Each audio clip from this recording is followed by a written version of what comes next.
प्रधानमंत्री जी ने लोकसभा में बड़ी गौरव के साथ कहा कि एमएसपी है, एमएसपी था और एमएसपी रहेगा। किसानों की जो जमीन है उस जमीन को प्राइवेट कंपनियों को दे दिया जाएगा। जब हमारे पास आलू नहीं था किसानों के पास 70 रुपए किलो बिका, जब हमारे पास आलू हो गया तो 10 रुपए 8 रुपए किलो आलू बिक रहा है।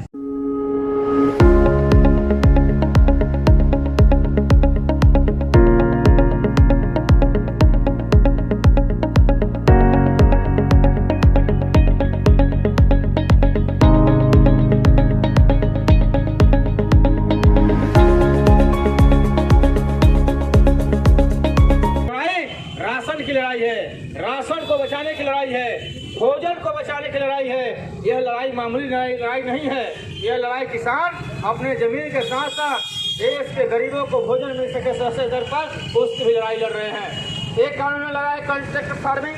कॉन्ट्रैक्ट फार्मिंग में क्या है भाई? कॉन्ट्रैक्ट फार्मिंग में यह है कि यह एक तो है कि किसानों की जो जमीन है उस जमीन को प्राइवेट कंपनियों को दे दिया जाएगा। और प्राइवेट कंपनियां मान लीजिए पूरे बक्सर जिला की जमीन को ले लेती है, तो बक्सर जिला को जमीन ले लेगी तो अपने मन मुताबिक खेती करे, जो उसको मार्केट का वैल्यू रहेगा। अगर जो आलू को जरूरत होगा तो आलू को खेती होगा, अगर जो प्याज की जरूरत होगा तो प्याज की केवल खेती करेंगे। तो आप बताइए क्या हम लोग जिले के लोग, बक्सर के लोग केवल प्याज खा करके सालों गुजारा कर लेंगे? नहीं कर पाएंगे। और जो जमीन किसानों को जमीन को प्राइवेट कंपनियों को लीज पर दिया जाएगा। अगर जो प्राइवेट कंपनी उस जमीन पर बैंक से कर्जा ले लेती है और कंपनी भाग जाती है तो बैंक जो है जमीन को पकड़ेगा, जमीन को गिरवी रखेगा, तो उसका गारंटर कौन बनेगा? इस पर कहीं कोई दिशा निर्देश नहीं है कानून में।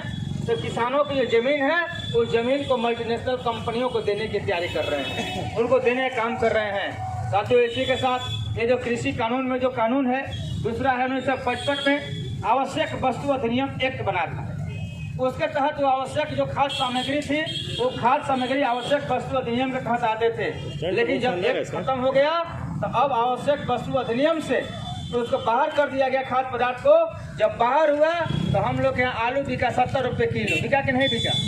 70 रुपये किलो आलू बिका।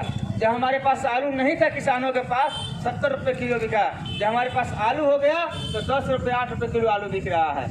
ये कानून खत्म होने के बाद जब 1955 आवश्यक अधिनियम एक्ट कानून जब रद्द नहीं किया गया था तो देश में कड़ुआ तेल 120 रुपया प्रति किलो था। जब कानून खत्म हुआ तो 160 रुपये प्रति किलो कड़ुआ तेल मिल रहा है। तमाम खाद्य पदार्थों के दाम बढ़ गए। आज कोई भी दाल आपको 120 से 200 रुपये के बीच किलो मिल रहा है।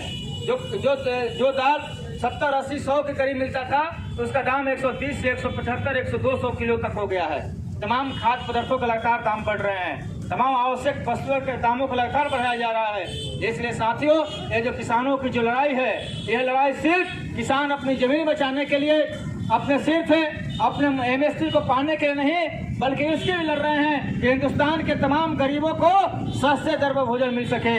दूसरी बात है साथियों, मैं आपको याद दिलाना चाहता हूँ, प्रधानमंत्री जी 2014 के लोकसभा का चुनाव की बात छोड़ दीजिए, उन्हें कह दिया था अमित शाह जी ने को जुमला था, 15 लाख रुपए देने का ही मामला जुमला था, 2 करोड़ नौजवानों को रोजगार देने का मामला जुमला था। लेकिन 2019 के लोकसभा के चुनाव में मोदी जी ने कहा था कि सौगंध है इस मिट्टी का, मैं देश बिकने नहीं दूंगा, मैं देश छूटने नहीं दूंगा। लेकिन आपने देखा कि देश बिक गया। आपका रेल, सेल, कोयला, LIC, बैंक, तमाम एयरपोर्ट, BSNL, BPCL, जितनी सरकारी उपक्रम थे तमाम सरकारी उपक्रमों को उन्होंने बेचने का काम किया, सब बिक गया। अब भारतीय रेल नहीं रह गया, अब अडानी रेलवे हो गया। अडानी के जिम्मे रेलवे चला गया और रेलवे चला गया तो पटना जंक्शन का जो कि प्लेटफार्म टिकट 10 रुपया था वो 50 रुपया हो गया। आरा से बक्सर का भाड़ा 10 रुपया था, अब 30 रुपया हो गया। तो लगातार 3 गुना बढ़ोतरी हो गई भाड़े में, यात्री भाड़ा में, प्लेटफार्म टिकट में 5 गुना बढ़ोतरी हो गया। लगातार देश में महंगाई बढ़ रहा था। मोदी जी आप तो आए थे कि बहुत ही महंगाई की मार, अब की बार मोदी सरकार, पूरा नारा चल रहा था बहुत ही पेट्रोल डीजल की मार, अब की बार मोदी सरकार। उस समय पेट्रोल डीजल क्या था? मोदी जी को आने के पहले 55 से 60 रुपए लीटर पेट्रोल मिलता था और लोगों की उम्मीद था देश के लोगों को कि मोदी जी की सरकार बनेगी तो 35 रुपए लीटर, 30 रुपए लीटर पेट्रोल मिलेगा। लेकिन पेट्रोल हो गया 100 रुपए लीटर, डीजल हो गया 87 रुपए लीटर।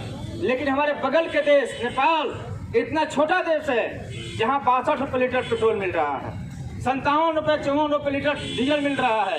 आप बताइए कितना महंगाई देश में, इतना पेट्रोल डीजल का लगातार दाम बढ़ रहे हैं, लगातार देश में महंगाई बढ़ रही है। आपने रोजगार की बात किया था, एक भी आपने रोजगार देने का काम नहीं किया हिंदुस्तान के नौजवानों को, बल्कि जो लोग रोजगार कर रहे थे उनको आपने सरकारी नौकरियों से निकालने का काम कर रहे हैं। जो लोग भी नौकरी कर रहे थे उन तमाम लोगों को, अब रेलवे से लेकर के चाहे पुलिस डिपार्टमेंट हो, चाहे बिहार सरकार का कोई भी डिपार्टमेंट हो, उन तमाम डिपार्टमेंटों से जिनकी उम्र 50 साल है उनको हटाया जा रहा है। हमने कहा प्रधानमंत्री जी अच्छी बात है, मुख्यमंत्री जी अच्छी बात है कि 50 साल के लोगों को काम करने की क्षमता नहीं है, काम नहीं कर सकते हैं, ये अपने अच्छा प्रस्ताव लिया है। लेकिन आप एक प्रस्ताव और लीजिए कि जिनका उम्र 50 साल हो गया है वो MP और MLA का चुनाव नहीं लड़ेंगे। क्या दिक्कत है भाई?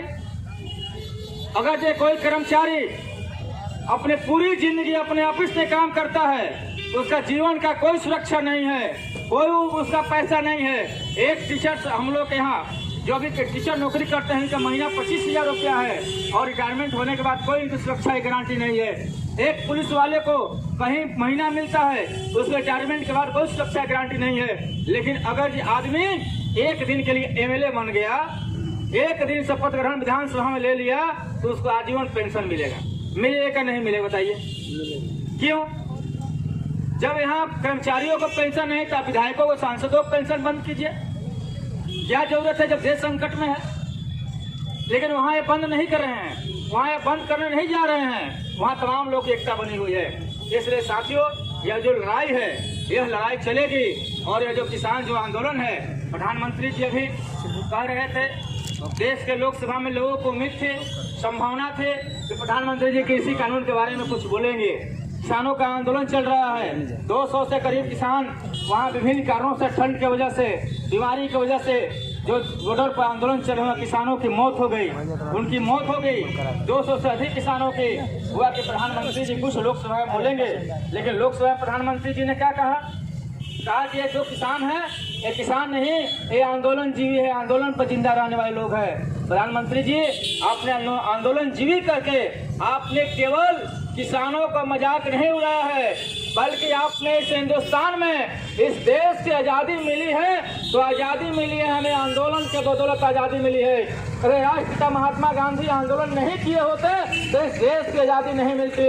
अगर सरदार वल्लभ भाई पटेल आंदोलन नहीं किए होते तो इस हिंदुस्तान को आज़ादी नहीं मिली होती।